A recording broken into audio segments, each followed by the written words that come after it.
गिरफ्तार तो अब तक मैं कोई 18 बार हो गई हूँ कि जी हमने गेट के पास उतरना था, हमारी गाड़ियाँ तो वहाँ खड़ी हैं, वो मैं आपको जी साइड पे ड्रॉप करता हूँ साइड पे, और फिर जहाँ उन्होंने अपनी एक छोटी प्राइवेट गाड़ी खड़ी करवाई हुई थी अपने लोगों के साथ सिविल कपड़ों में। अच्छा, जो मेडिकल रिपोर्ट आपकी सामने आई उसमें तो ये जाहिर होता है कि आप पे तशद्दुद किया गया, 14 जगह आपके जिस्म पे निशानात थे। तो वो उन सब एड्स वाली ख़वातीन को भी उन्होंने नॉर्मल लोगों के ख़वातीन के बीच में रखा हो। तो मुझे तो खुद सब इस दफ़ा कह रहे थे कि तुमने बहुत वेट लूज़ किया हुआ तो अपने टेस्ट करवाओ सारे। हाइजीन का ये हाल है कि एक चक्कियाँ जिनमें हमें रखा हुआ था वो 6 चरपाइयाँ होती हैं उसमें, वो भी बंक चरपाइयाँ, वो मुश्किल से 3 चरपाइयों जितनी चक्की होती है, और उन 6 चरपाइयों पे 10 औरतें रखी हुई थी। एक चरपाई पे इतनी शदीद गर्मी में, और वो 2-2 औरतें सोएंगी, वो किसी को कोई एलर्जी है, किसी को कोई इन्फेक्शन है, क्योंकि वहाँ पे सफाई का कोई तरीका ही नहीं है, इतनी जगह ही नहीं है जितनी औरतें घुसाई हुई हैं वहाँ पर, और फिर वो उनको फ़र्क भी कोई नहीं पड़ता, आपको बीमार है, मर रहा है, आपको जैसी मर्जी बीमारी है, जो मर्जी दर्द है, वो बोलेंगे हमारे पास पैनाडोल है सिर्फ। तो वो उन सब एड्स वाली ख़वातीन को भी उन्होंने नॉर्मल लोगों के ख़वातीन के बीच में रखा होता है। मगर आजकल तो इंसान ही अपने आप को इनसे ऊपर समझ रहे हैं, नाउज़ुबिल्लाह, वो तो ख़ुद को खुदा समझ रहे हैं। आप देखें किस तरह बेशर्मी से कानून पास हो रहे हैं कि जी हमारे लिए ये नहीं बोला जा सकता। आप हैं कौन जिनके लिए ये नहीं बोला जा सकता? सबके सब सरकारी मुलाजिम, सबके सब आवाम के पैसों पर रखे हुए मुलाजिम। लिखा हुआ जी बॉर्डर पे चलें, और वो कह रही हैं देखें जी माएँ बहनें उठाने में नंबर 1, और लोगों के घरों में दीवारें फैलाने में नंबर 1, इज़्ज़तें उछालने में नंबर 1, लोगों को जबरी गुमशुदा करने में नंबर 1। तो मेरी अम्मी ने उनको आगे से कहा कि जी मेरी बेटी सच बोलती है, जिस दिन झूठ बोलेगी ना मैं इसकी ज़बान काबू कर लूँगी। तो अच्छा फिर ठीक है, फिर आपकी मर्ज़ी है, फिर 5 साल जेल में सड़ेगी। मतलब वो मेरी अम्मी को ये मैसेज देना चाह रहे थे कि हमने इसको 5 साल जेल में रखना है। तो अगर वो आपके मुताबिक नीचे लगना नहीं था, सीज़ फायर पे जश्न मनाना या तरक्कियाँ ले लेना, बिल्कुल जी देखें 6 दिन की लड़ाई पे फील्ड मार्शल बने आसिम मुनीर साहब। अस्सलाम वालेकुम, मैं हुसनैन, आप देख रहे हैं नया पाकिस्तान। मेरे साथ मौजूद हैं सनम जवेद। सनम जवेद 14.5 माह पहले जेल में गुजारे और अब 61 डेज़ दोबारा से जेल में गुजार के आए हैं। सनम, मोहब्बत है जेल से, बार बार आप जेल चली जाती हैं, वजह क्या है? नहीं, जेल से तो मोहब्बत नहीं, अपनी ज़ुबान से बहुत मोहब्बत है। मुझे लगता है कि एक ही चीज़ हमारे पास है जो हमारी मलकियत होनी चाहिए, हमारी ज़ुबान, हमारी आवाज़, हमारी मर्ज़ी होनी चाहिए। ठीक है, तो आप समझती हैं कि आपकी ज़ुबान की वजह से मैं समझती कि हम सबको पता है ये बात कि मेरे बोलने की वजह से मैं बार बार जेल जाती हूँ, ये तो बड़े ऑब्वियस है। अभी जब आपको गिरफ़्तार किया गया था जी, तब आपको वजह बताई गई थी कि क्या वजह है, क्यों आपको गिरफ़्तार किया जा रहा है? गिरफ़्तारी हुई कैसे थी? गिरफ्तार तो अब तक मैं कोई 18 बार हो गई हूँ, किसी एक बार भी नहीं पता चलता था कि गिरफ्तारी हो किस केस में रही है। वो एक्चुअली पहले आपको अरेस्ट करते हैं और उसके बाद डिसाइड करके बताते हैं कि अरेस्ट करना क्यों है। फिर वो हर जगह कॉल्स करते हैं कि जी उठा तो हमने लिया है, आप बताएं जी इसको गिरफ्तार किस चीज़ में करना है। और इस दफ़ा भी इस तरह हुआ। इस दफ़ा तो खैर मैं जेल ट्रायल से ही निकली थी अपने, जब DSP जावेद साहब वहाँ पर हमारी रैकी कर रहे थे, और जैसे हम निकले तो बोला जी मैं आपको बाहर तक लिफ्ट देता हूँ, और हमें उन्होंने वहाँ पर आगे जेल से लेते जाएँ और हम कहें कि जी हमने गेट के पास उतरना था, हमारी गाड़ियाँ तो वहाँ खड़ी हैं, वो मैं आपको जी साइड पे ड्रॉप करता हूँ साइड पे, और फिर जहाँ उन्होंने अपनी एक छोटी प्राइवेट गाड़ी खड़ी करवाई हुई थी अपने लोगों के साथ सिविल कपड़ों में, वहाँ उन्होंने हमें ड्रॉप किया। तो जब उन्होंने ड्रॉप किया तो जब मुझे अरेस्ट करने आए तो मैंने उनके जी आप ज़बरदस्ती गाड़ी में बैठे हैं। तो मैंने कहा जी मैं किस लिए बैठूँ, आप मुझे केस तो बताएं मेरा, किस FIR में आप अरेस्ट करें, वो आप बैठे हम बताएंगे। तो वही मेरे साथ 2 ख़वातीन और भी थी, हम इकट्ठे ही निकले थे ट्रायल में से। फिर उनको भी घेर लिया कि ख़बरदार अगर आप लोग बोली तो आपको भी अरेस्ट करेंगे ना। तो वहाँ फिर काफ़ी उसमें मैंने काफ़ी रेजिस्ट किया कि क्योंकि वो सिविल कपड़ों में थे, मुझे पता नहीं था कि क्या केस और ये कहाँ लेके जाने के लिए कहाँ पे अरेस्ट कर रहे हैं। तो हमेशा इस तरह होता है ना, लोगों का पता होता है किस थाने की, ना FIR पता होती है, कुछ भी नहीं पता होता। अच्छा, सिविल कपड़ों में आए थे? हाँ बिल्कुल सिविल कपड़ों में थे, और मैं इंशाल्लाह पहला काम जैसे ही मैं वापस जाऊँगी तो पहला काम तो DSP पे केस कराऊँगी जाके हाई कोर्ट में। ठीक है, कि DSP ने सहूलतकारी की सिविल कपड़ों में? बिल्कुल सहूलतकारी की। सारे मेल ऑफिसर्स थे जिन्होंने अरेस्ट किया, कोई फीमेल ऑफिसर नहीं थी, कोई FIR नहीं बताई गई, कुछ भी नहीं बताया गया। और जिस तरह मुझे अरेस्ट किया, मेरी मेडिकल रिपोर्ट और जो अटेस्टेड कॉपी है वो मेरे पास है, वो मैं ATC कोर्ट में भी दिखा चुकी हूँ, वो लगा के साथ हाई कोर्ट में केस करूँगी इंशाल्लाह। अच्छा, जो मेडिकल रिपोर्ट आपकी सामने आई उसमें तो ये जाहिर होता है कि आप पे तशद्दुद किया गया, 14 जगह आपके जिस्म पे निशानात थे, हुआ क्या था? तो जब 4 मर्द आपको मिलके खींच रहे होंगे और ज़बरदस्ती आपको गाड़ी में फेंक रहे होंगे तो फिर ऑब्वियसली चोटें लगेंगी ना। और फिर वो आपको बता भी नहीं रहे होंगे कि जी बेबी भी बस चुप करके बैठ जाओ, तो इस तरह नहीं होता ना। और वहाँ पे सब लोग जमा हो गए, सब देख रहे थे, सब तमाशा लगा वहाँ पे, और फिर बोल रहे थे खबरदार किसी ने कैमरा निकाल के वीडियो बनाने की कोशिश की। तो जो मेडिकल रिपोर्ट के लिए मुझे लेकर गए थे, वो हॉस्पिटल का तो मैंने नाम पहली दफ़ा सुना था, अपनी कस्टडी में लेकर गए थे, इनके सामने रिपोर्ट बनी। इनको सिर्फ ये उम्मीद नहीं थी कि मेरी फैमिली जाके उसकी अटेस्टेड कॉपी निकलवा लेगी, ये उस बात पर पैनिक किए, इन्होंने वो रिपोर्ट कोर्ट में जमा ही नहीं करवानी थी। वो मेरी फैमिली ने क्योंकि निकलवा ली और फिर इनको वो पब्लिक भी हो गई, तो फिर उस पर ये सब हुआ कि जी ये कैसे सामने आई, कैसे बन गई और कैसे आने दिया आप लोगों ने। हर चीज़ में तो 2 नंबरियाँ करते हैं। ठीक है, उसके बाद आपको ले गए, कहाँ लेकर गए? और पहले किसी एक और थाने में लेकर गए, वहाँ पे घंटा 2 घंटे बिठाया, फिर किसी फीमेल को बुलाया। जब ट्विटर पे सारा शोर मच गया तो फिर आके कहने लगा कि जी इसकी बहन ने कोई ऑडियो लगा दी है और वो हम कोई रिकॉर्डिंग होगी हुई है हमारे साथ जो ख़वातीन थी उनमें से किसी ने किसी को कॉल में लाई हुई थी तो वहाँ रिकॉर्डिंग हो गई। तो वो मेरी बहन ने फलक ने लगा दी ट्विटर पे। फिर वो करने लगे कि इसकी तो रिकॉर्डिंग लगा दी है कि हमने उठाया है इनको और हमारे नाम वाम भी ले रहे हैं कुछ हम उस रिकॉर्डिंग में, तो अब तो जी कोर्ट लेके जाना पड़ेगा। फिर उन्होंने एक फ़ीमेल बुलाई, पुलिस वाली एक ही थी उस वक्त, बाद में आई थी वो भी 2 घंटे बाद पुलिस स्टेशन में। फिर वो मुझे वहाँ से फिर वो लिटन रोड लेकर गए और फिर उसके बाद उन्होंने अगले दिन मुझे कोर्ट पेश किया। पहले मुझे इरादा नहीं लग रहा था उनका कोर्ट पेश करने का। अच्छा, पहले गायब करने का इरादा? हाँ, पहले नहीं लग रहा था उनका, वो तो फलक ने लगा दी ऑडियो में, नहीं तो उनके इरादे नहीं लग रहे थे। तो आप समझती नहीं है कि आपको गायब कर दिया जाएगा? और फिर हमने देखा आपकी ज़ुबान या आपका बोलना तो वैसे ही है। देखिए, इस दफ़ा मुझे सब ने ये कहकर भेजा कि डॉक्टर यास्मीन, एजाज अंकल सब ने कि बेटा तुम्हारे साथ तो ये बहुत ही ज़्यादती करते हैं, तो तुम इस दफ़ा बहुत एहतियात करना ना, तो तुम थोड़ी देर मत बोलना ये वो। तो मैंने उनको बोला कि यही तो तरीका है डराने का ना, ये इसी तरह तो वो आपके जहनों को काबू कर रहे हैं डरा के कि जी हम गायब कर देंगे और ये कर देंगे। और मतलब मैंने ऐसी क्या बात की है जो कोई कानून के ख़िलाफ़ है? हमने इस मुल्क में आपने बोला क्या था?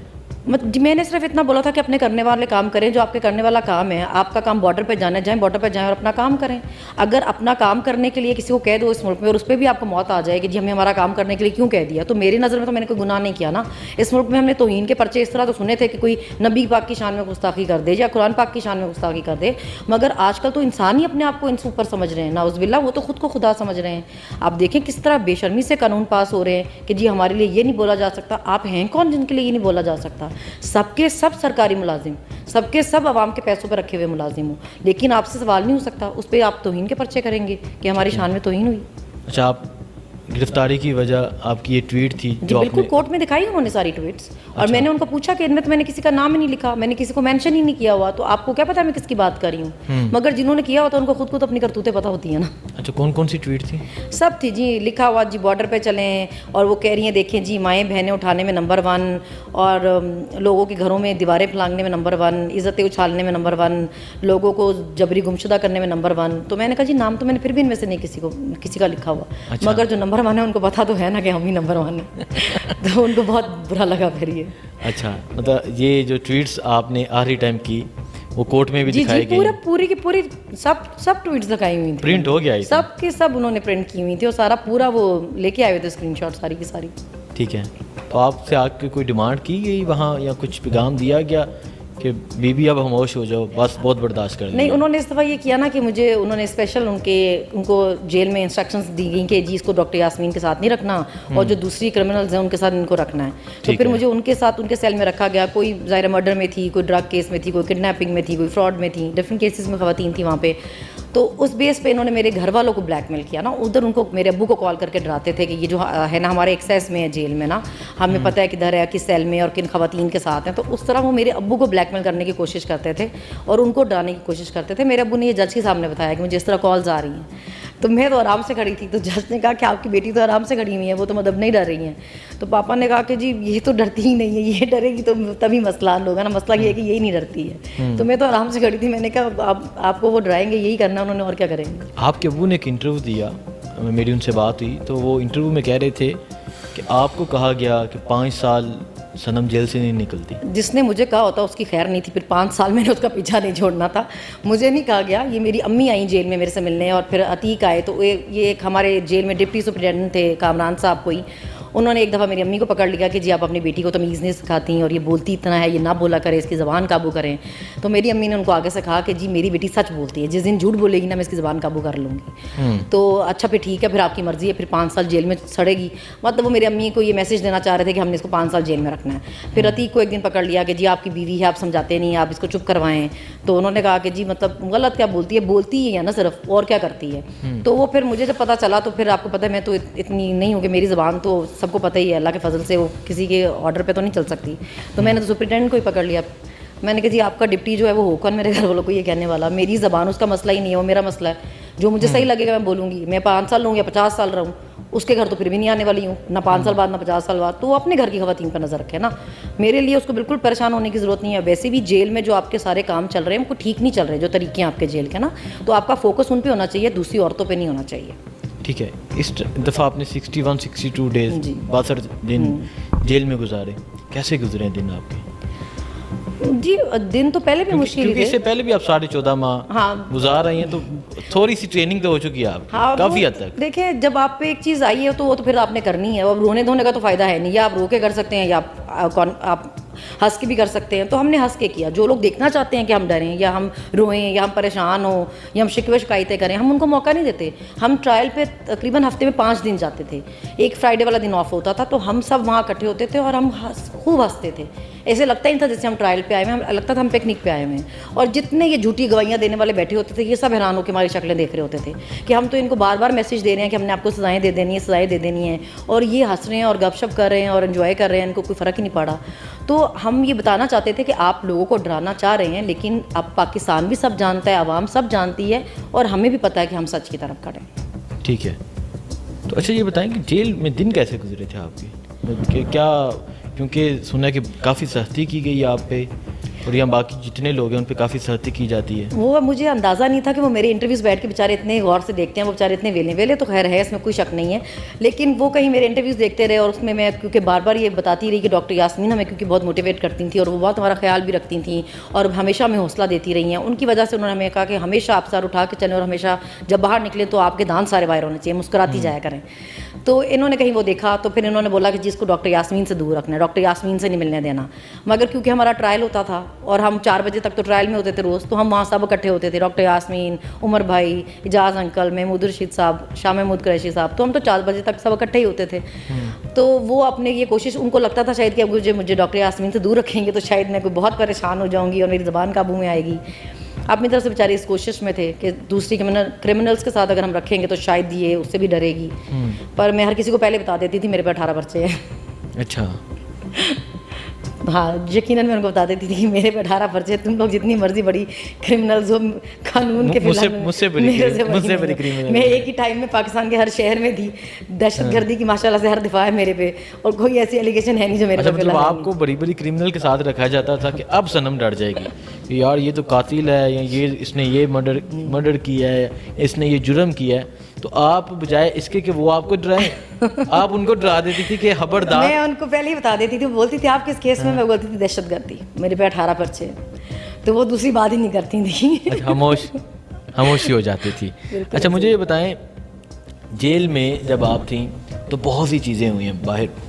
یہاں آپ کی ٹویٹ کے بعد جو جنگ جاری تھی, تب جنگ جاری تھی, اس کے بعد army chief general Asim Munir field marshal بن گئے. اس کے علاوہ مریم نواز نے کی کافی چیزیں سامنے آئیں. جیل کی ایک بات آپ سے پہلے پوچھ لیتے ہیں. ہم یہ دیکھ رہے ہیں کہ جیل سے لوگ آتے ہیں باہر, تو جب وہ باہر آتے ہیں ہیپاٹائٹس ہو جاتا ہے. ابھی افتخار جٹ کی ڈیتھ ہوئی, 6واں نوجوان تھا جس کی ڈیتھ ہو گئی. بہت سے ایسے لوگ ہیں جو بیمار ہیں, اور بہت سے ایسے لوگ ہیں جو ویک ہو چکے ہیں, کمزور ہو چکے ہیں. تو اس کی کیا وجہ ہے؟ دیکھیے اس کی وجہ یہ ہے کہ ہائیجین کا وہاں پہ لوگوں کو مطلب ہی نہیں پتہ ہے. مجھے تو حیرانی ہوئی اتنی کہ جو ہیپاٹائٹس تو چلے ہیں, وہ بھی اس طرح کی بیماری ہے جو دمہ ہے, جو ایڈز ہے. آپ سوچیں کہ جو ڈرگس کے کیس میں خواتین آئی ہوتی ہیں وہ موسٹلی ایسی ہوتی ہیں جو خود کرتی بھی ہیں, اور وہ ایک دوسرے کی سرنج یوز کرتی ہیں, تو موسٹلی ان میں سے لوگوں کو, خواتین کو ڈرگز ہوتا ہے اور ایڈز ہوتا ہے, سوری. تو وہ ان سب ایڈز والی خواتین کو بھی انہوں نے نارمل لوگوں کے خواتین کے بیچ میں رکھا ہوتا ہے. میں نے سنا ہے کہ مردوں والی سائڈ پہ تو ایڈز والوں کا الگ ہے سیکشن, مگر خواتین انہوں نے سب لوگوں کے بیچ میں, انہیں دوسری خواتین کے بیچ میں رکھی ہوتی ہیں, چاہے ہیپاٹائٹس ہو, دمہ ہو یا ایڈز ہو, وہ سب کے بیچ میں رہتی ہیں. تو وہ ایک جیسے برتن یوز کرتی ہیں, ایک جیسے پانی پی لیتی ہیں گلاسز میں. تو پھر اس کے بعد آپ باہر نکلیں گے جب تو آپ کو یہ بیماریاں لگنی ہیں, اور کیا بیماریاں لگنی ہیں. تو مجھے تو خود سب اس دفعہ کہہ رہے تھے کہ تم نے بہت ویٹ لوز کیا ہوا, تو اپنے ٹیسٹ کرواؤ سارے نا. اور یہ ہمارے ساتھ تو ہو بھی بہت گیا نا. یہ تو پھر یہ جو جن کی ڈیتھ ہوئی ہے, ڈیتھ تو نہیں کہہ سکتے نا, یہ تو ان کی نالائی کی ناہلی ہے نا, کہ اگر یہ آپ اتنے لوگوں کو جب جیل میں رکھ رہے ہیں تو آپ ان کو مارنے کے لیے نہیں رکھ رہے نا. آپ پہ ذمہ داری ہے ان کی. آپ 6-8 گھنٹے جیل میں لائٹ بند رکھتے ہیں اتنی شدید گرمی میں. हाइजीन का ये हाल है कि एक चक्कियाँ जिनमें हमें रखा हुआ था वो 6 चरपाइयाँ होती हैं उसमें, वो भी बंक चरपाइयाँ, वो मुश्किल से 3 चरपाइयों जितनी चक्की होती है, और उन 6 चरपाइयों पे 10 औरतें रखी हुई थी। एक चरपाई पे इतनी शदीद गर्मी में, और वो 2-2 औरतें सोएंगी, वो किसी को कोई एलर्जी है, किसी को कोई इन्फेक्शन है, क्योंकि वहाँ पे सफाई का कोई तरीका ही नहीं है, इतनी जगह ही नहीं है जितनी औरतें घुसाई हुई हैं वहाँ पर। और फिर वो उनको फ़र्क भी कोई नहीं पड़ता, कोई बीमार है, मर रहा है, आपको जैसी मर्जी बीमारी है, जो मर्जी दर्द है, वो बोलेंगे हमारे पास पैनाडोल है सिर्फ, या हमारे पास ORS है, इसके अलावा हमारे पास और कुछ नहीं है। ना ख़वातीन को उनको ट्रीट करने में कोई इंटरेस्ट है, बीमार हैं तो हैं, जो मसले हैं। और लाइट 6-6 घंटे इतनी गर्मी में नहीं आएगी। आप सोचें, इजाज़ अंकल हार्ट पेशेंट, अभी शाह महमूद कुरैशी साहब अभी हॉस्पिटल से वापस आए हैं, हार्ट पेशेंट, डॉक्टर साहबा हाई ब्लड प्रेशर के पेशेंट, उमर भाई के तो सारे दोनों शोल्डर ही आप देखिए उनके नहीं ठीक हैं, उनके शोल्डर्स दोनों ख़राब हो गए हैं। मगर क्यों 6-6 8-8 घंटे। महमूद रशीद साहब की अलग सर्जरी हुई थी, तो उनको ऐसी उम्रों में भी, ऐसी बीमारियों में भी आप उनको 8-8 घंटे बगैर लाइट के रखें। फिर उन्होंने जाके जज को कंप्लेन की कि जेल रूल के मुताबिक तो लाइट बंद हो ही नहीं सकती, 1 मिनट के लिए भी नहीं, यहाँ 6-6 8-8 घंटे बंद हो रही है। और इतनी शदीद गर्मी में ख़वातीन वार्ड में गैस नहीं है, वो अंगीठियाँ जलाती हैं, अंगीठियों में वो जो रोटियाँ आती हैं, वो रोटियाँ पता नहीं किस चीज़ की बनी होती हैं कि वो आग पकड़ती हैं, तो वो कोयले क्योंकि अफोर्ड नहीं कर सकती हैं, तो वो वही रोटियां ड्राई करके धूप में उनकी वो आग जला लेती हैं, क्योंकि पकाने का खाना कोई और ज़रिया नहीं है, ना कोई कवर्ड एरिया है, वो उस तपती दोपहर धूप में वहाँ रख के अंगीठियाँ और उस पर रोटियाँ बनाती हैं और खाना बनाती हैं अपना। आप ये भी बता रही थी कि अगर किसी का सामान आता है वो चोरी हो जाता है। सब इतने गरीब लोग होते हैं कि एक एक हफ्ते बाद उनकी मुलाकात आती है, और पता नहीं उनकी फैमिलीज किस तरह उनके लिए वो सामान लेके आती हैं। जो खाना है वो उनको आधा मिलता है, आधा नहीं मिलता। इवन जो शैम्पू या उनकी कोई लोशन या कोई ऐसी चीज़ आती है, वो हाफ बॉटल वो बाहर ही खाली कर लेते हैं, दूध के पैकेट निकाल लेते हैं, सब चीज़ें निकाल के चोरियाँ करके वो गरीबों का भी सामान सारा छीन के अंदर भेज देते हैं। और इस चीज़ की उनको शर्म नहीं है, मगर ये ख़वातीन की फैमिलीज़ को पकड़ पकड़ के उनको बताते हैं कि जी ये इसको समझाओ, ये बोला ना करें, ना ये बोला ना करें, क्योंकि अपने जेल के कामों पे, ये बीमारियों पे, ये हाइजीन पे, ये चोरियों पे तो नज़र रखी ही नहीं हुई। ऊपर से लेके नीचे तक हर बंदा पैसे मांगता है, गेट से शुरू होते हैं अंदर सामान जमा कराने तक हर बंदा पैसे मांगता है, तो वो ये चीज़ें देखते ही नहीं। अच्छा, जब आप जेल में थी तो तब हमने देखा कि एक खत आता है मुज़ाकरात के हवाले से, जो डॉक्टर यास्मीन राशिद, एजाज चौधरी, उमर सरफराज चीमा, मियां महमूद रशीद, ये तमाम लोग एक खत लिख के भेजते हैं कि मुज़ाकरात किए जाएँ। सो इसके हवाले से आप क्या कहेंगी? देखिए ये अभी हुकूमत भी दावत दे रही है मुज़ाकरात। जी, ये उसी के बाद हुआ ये कि पांचों ने बैठ के डिसाइड किया, उन्होंने बहुत दिन इस पे मीटिंग्स भी की, और उन्होंने फिर ये डिसाइड किया कि हम नहीं चाहते कि बार बार हमारे पे ये ब्लेम आए कि PTI सीरियस नहीं है, या PTI मुल्क में इंतशार चाहती है, इनको स्टेबिलिटी नहीं चाहिए। जब स्पेशली जब ईरान की हमारे बॉर्डर पर जब लड़ाई लगी इंडिया इसके साथ, इसराइल के साथ, और हमारे देखें भारत के साथ अभी तक हमारी वाटर वॉर तो जारी है ना, उन्होंने हमारा पानी तो रोका हुआ है अभी तक, तो उस पर उन्होंने ये डिसाइड किया कि क्योंकि बॉर्डर्स ऑलरेडी जो हैं हमारे सारे वो बिजी हैं, कोई कहीं ना कहीं कोई ना कोई लड़ाई है, तो हमें हमारे मुल्क के जो हालात हैं उसके लिए एक एफर्ट करनी चाहिए कि हमारे मुल्क में आपस में इन हालातों में इतफाक़ ज़रूरी है, क्योंकि आपको कुछ नहीं पता है कि ये हालात किस तरफ जा रहे हैं। तो उन्होंने अपनी तरफ से एक गुडविल में, एक गुड जेस्चर के तौर पर, कि एक हमें ये कोई ना कहे कि हम इंतशार फैला रहे हैं या हम फसादी हैं, अगर ये बार बार हमें कह रहे हैं कि जी आप करें हमसे या मुज़ाकरात करें, तो उन्होंने बेसिकली मुज़ाकरात के लिए नहीं कहा, उन्होंने बोला आप हमारी खान से मुलाकात करवाएं, हम खान से बातचीत करने के बाद हम आपको बताते हैं कि मुज़ाकरात में हम क्या आपकी हेल्प कर सकते हैं। डायरेक्ट मुज़ाकरात का तो उन्होंने कहा भी नहीं है। ठीक है, तो लेकिन अगर किसी को ये एतराज़ हो कि जी मुज़ाकरात क्यों बात कर दी और ये तो देखें जी हार मान गए, तो ऐसा कुछ भी नहीं उन्होंने बोला, ना उन्होंने कोई माफ़ी मांगी है, ना उन्होंने आपको ये कहा कि हमने कोई गुनाह किया हमें माफ़ करें, या आप अपनी कोई आपकी सारी डिमांड्स हम मानते हैं और हमारा आप कुछ भी ना माने। उन्होंने सिर्फ एक अच्छे गुडविल में कि आप हमें ये ना कह सकें कि हमारी कोई वो है।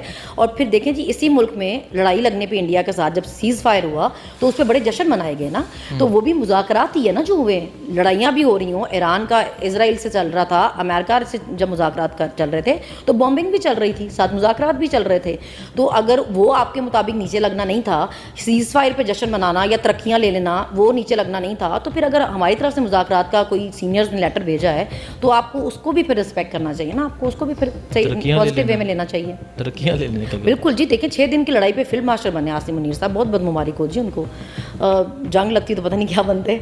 तो बहरहाल अपनी अगर आप चीज़ों को इस तरह सेलिब्रेट करते हैं कि जी सीज़ फायर पे आपने इतना जश्न मनाया, इतने तराने जारी हुए, ठीक है, अच्छी बात, हमने अच्छा परफॉर्म किया, हमने इंडिया को अच्छा मज़ा चखाया, हमने अच्छा बदला लिया, मगर उसका जो अभी इजराइल और ईरान के भी सीज़ फायर हुआ हमने कोई जश्न नहीं देखा, मतलब कोई ऐसा जश्न नहीं था। تو ٹھیک ہے, اگر آپ نے وہ کیا اور آپ کو وہ جائز لگا اور صحیح لگا, تو پھر اگر ہماری طرف سے کوئی سینئرس کی طرف سے لیٹر آیا تو آپ اس کو اس کی بھی رسپیکٹ کرنی چاہیے.